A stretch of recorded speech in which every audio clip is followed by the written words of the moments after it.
Baik, sukan kita mulakan dengan perkembangan Sukan Olimpik Paris 2024. Jago angkat berat negara Muhammad Anik Kasdan muncul atlet ke-6 mengesahkan slot ke tamasya itu. Ini selepas beliau menamatkan kempen kelayakan terakhir pada kejohanan Piala Dunia IWF yang berlangsung di Phuket, Thailand. Pada kejohanan tersebut, Anik yang beraksi dalam kategori 61 kg melakukan angkatan keseluruhan 290 kg. Namun beliau tidak berjaya mengulangi pencapaian terbaik sewaktu di Qatar Disember lepas dengan angkatan 296 kg. Biarpun menamatkan saingan di tempat ke-8, kedudukan berkenaan tidak terjejas apabila atlet berusia 21 tahun itu tetap layak ke Paris bersama 9 atlet lain ke tamasya berprestij dunia itu. Seorang lagi wakil negara, Muhammad Aznil Bidin, menamatkan saingan di tempat ke-10 dengan angkatan keseluruhan 284 kg. Untuk rekod, Muhammad Hafifi Mansur muncul wakil angkat berat terakhir negara layak ke Sukan Olimpik pada edisi Rio 2016 dalam acara 69 kg. Sementara itu, Anik tidak mahu membuang masa dan mahu fokus kepada persiapan menghadapi tamasya Olimpik Paris yang akan berlangsung pada Julai. Badang negara itu memaklumkan bakal mengadakan latihan di luar Majlis Sukan Negara MSN mengikut perancangan yang disusun oleh ketua jurulatihnya. Harapan saya semestilah untuk cuba dapatkan pingat dan buat yang terbaik. Mengenai strategi, coach akan aturkanlah program training macam mana apa semua, mengenai latihan apa di luar kawasan MSN apa semua. Jadi itu sedikit sebanyak banyak membantulah untuk persiapan ke Sukan Olimpik ini. Mengikut ranking Olimpik, Anik kini menduduki tempat ke-8 daripada 10 atlet yang layak secara automatik ke Paris. Senarai rasmi akan dikeluarkan Persekutuan Angkat Berat Antarabangsa dalam masa 2 minggu lagi.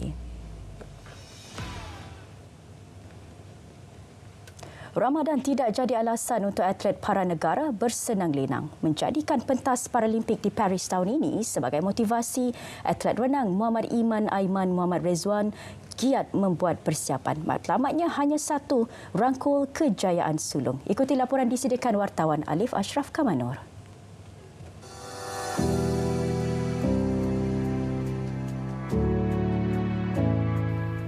Biarpun berpuasa, namun jadual ketat perlu dilalui Iman tanpa memikir lelah. Kerja keras perlu dilakukan untuk menang. Keseriusan Iman itu turut diakui ibunya, Intan Diana Muhammad Baki. Dia budak yang sentiasa move, tak stop. Dia akan gerak macam ni. Akan bila satu tempat tu dia akan jadi bosan, dia akan, itu Iman lah. Sebab hyper tu terlalu kan. So we need to control dia punya hyperactive dia. Kita kena control dia punya ni semua untuk jadikan dia satu, siapa yang orang kenal dia kat situ lah. Tapi untuk jadikan dia seorang yang negara nak, cabarannya sangat susah lah. So daripada kalau seorang tak akan berjaya, so saya sendiri buat group, cari jurulatih yang willing nak bantu. Masa tu kita kata willing nak bantu je. So we have to pay. How much the cost we pay. But jadual padat yang dilalui tidak dianggap Iman sebagai beban. Ini kerana beliau sudah terbiasa dengan latihan yang mencabar. Saya start waktu umur saya 12 tahun lah. Tu baru belajar berenang 12 tahun. Lepas tu first sukma saya 2018. Lepas tu saya terus wakil nasional. Untuk ke Paralimpik tahun ni, Ramadan, the pressure tu lagi banyak daripada tahun-tahun sebelum ni kan. Lepas tu first time saya punya Paralimpik. So ramai orang meletakkan harapan yang tinggi tu, pressure yang sangat lah. Iman mencipta sensasi pada Sukan Para ASEAN ke-12 dengan merangkul 4 pingat emas, 1 perak dan 1 gangsa. Kesungguhan permata baharu negara itu turut diakui Majlis Paralimpik Malaysia.